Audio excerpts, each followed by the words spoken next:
Athéna le sait. Elle en convient. Il faut donc châtier Ulysse, tonne Zeus. L'empêcher de répandre cette idée de par le monde. Et pour cela, le faire périr sur la route du retour.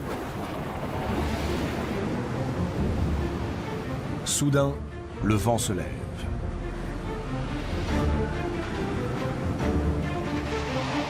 Une formidable houle conduit la flotte d'Ulysse vers une île et la force à accoster.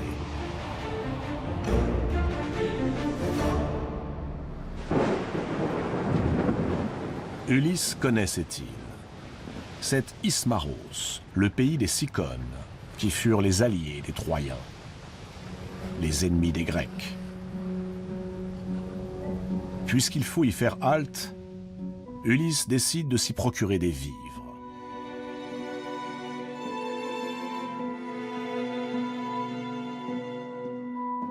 Mais ces hommes outrepassent ses ordres et se livrent au pillage. Ils massacrent les Cicones, puis s'enivrent dans les tavernes.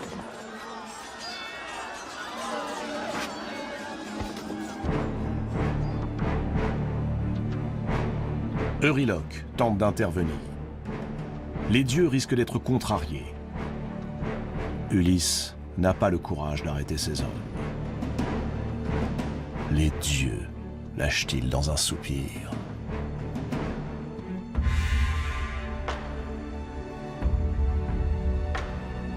Un vieillard se jette aux pieds d'Ulysse.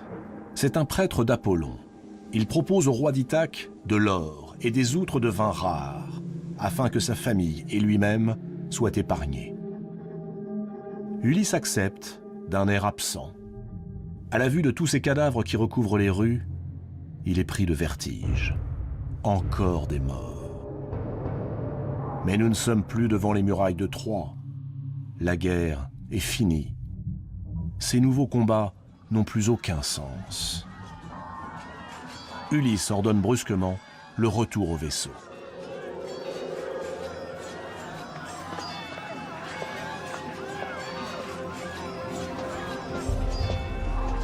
Mais alors que ces soldats, encore éméchés, alourdis par leur prise de guerre, remontent à bord des navires, une pluie de flèches s'abat sur les Grecs. Ce sont les Cicones de l'intérieur des terres, alertés par les rescapés du massacre, qui fondent sur Ulysse et son équipage. Les Grecs tentent de faire face, mais plusieurs d'entre eux sont tués. Il faut fuir.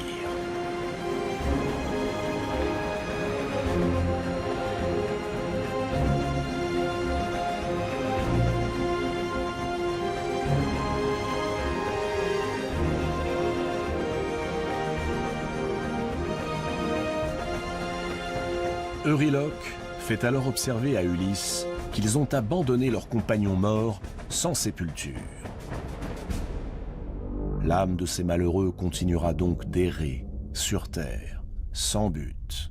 Jamais elle ne connaîtra le repos éternel. Pour un Grec, c'est le pire des châtiments. Ulysse le regrette, mais ils n'ont pas eu le choix.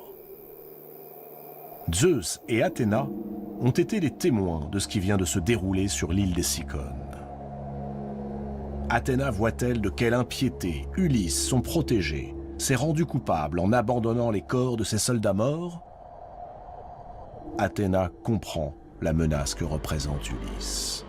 Oui, il bafoue les dieux.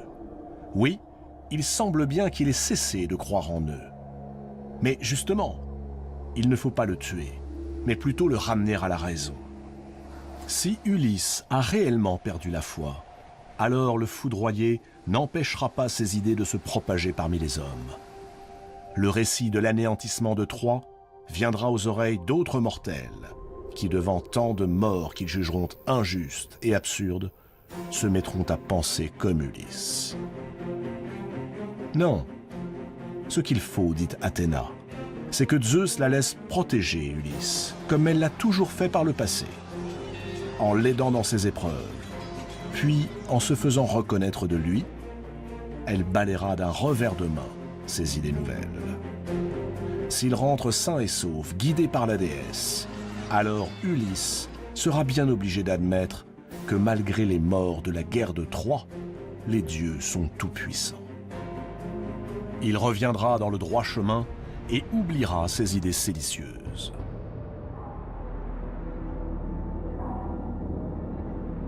Zeus réfléchit longuement. Il n'est pas encore prêt à laisser Ulysse en paix.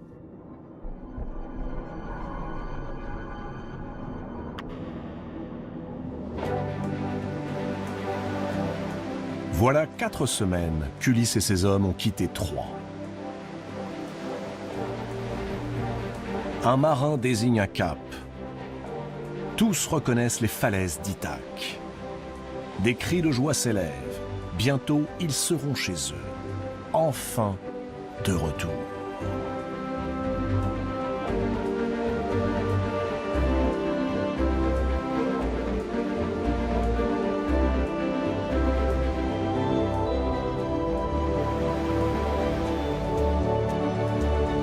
Mais soudain, le ciel se charge de nuages.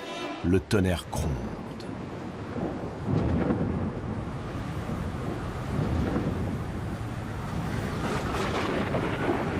Cette nouvelle tempête, plus effrayante encore que la précédente, les repousse vers le large.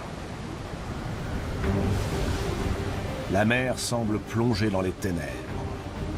Malgré les efforts désespérés des hommes d'équipage, la houle emporte les navires loin d'Ithaque. Ils voguent maintenant dans la direction opposée, vers le sud.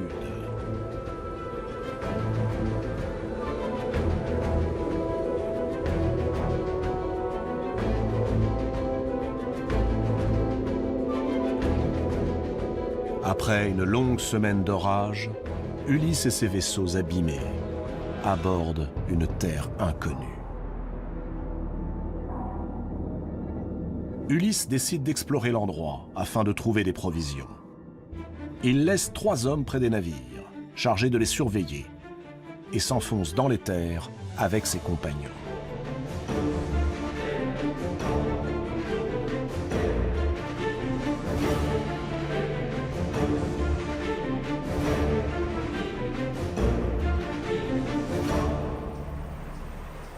Quelques heures plus tard, ils sont de retour, les bras chargés de vivres. Mais les hommes à qui ils avaient confié la garde des navires ont disparu. Pour Ulysse, il n'est pas question de repartir sans eux. Il faut les retrouver, vivants ou morts. Au terme d'une marche qui leur semble interminable, ils atteignent l'orée d'un village. Des hommes, des femmes, des enfants les accueillent avec de grands sourires. Ulysse les interroge. Il veut savoir ce que sont devenus ses 3 compagnons. En guise de réponse, on les entraîne vers l'une des huttes. Leurs amis sont là, assis par terre, sains et saufs. Mais ils affichent un air béat et mastiquent des fruits étranges, de couleur rose. Ils dévisagent Ulysse comme s'ils le voyaient pour la première fois. Ulysse les apostrophe, leur parle d'Ithaque, de leur famille. En vain. Les 3 hommes ne se souviennent de rien, ni de personne.